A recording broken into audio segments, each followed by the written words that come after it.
अधूरी होली में गाता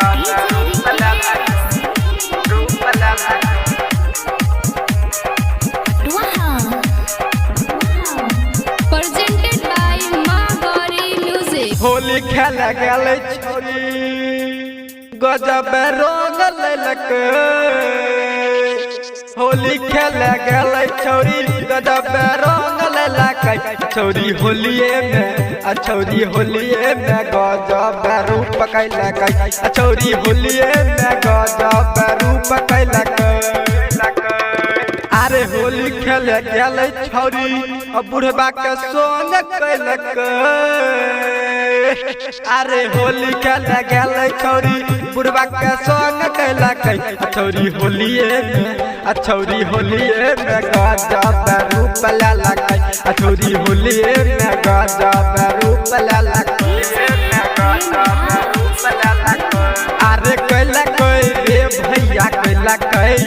छौरी होलिये में गजब कैलक रे। अरे कैलक रे भैया कैलक। छौरी होलिये में गजब कैलक।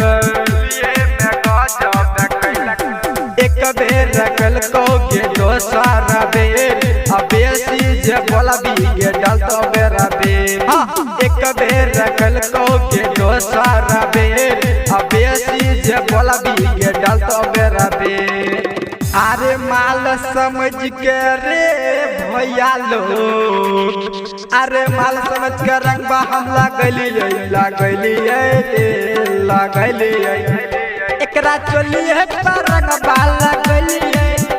एकरा चलिए पर रंगबा लगलिए। एकरा चलिए पर रंगबा लगलिए। अनिल बोले तो सुनील बोले तो गुडवा मजा ले तो गुडवा ले तो रिकस बोले तो अल्लाह मजा ले तो तोरा चलिए तोरा चलिए तोरा चलिए पर रंग लगाइबो।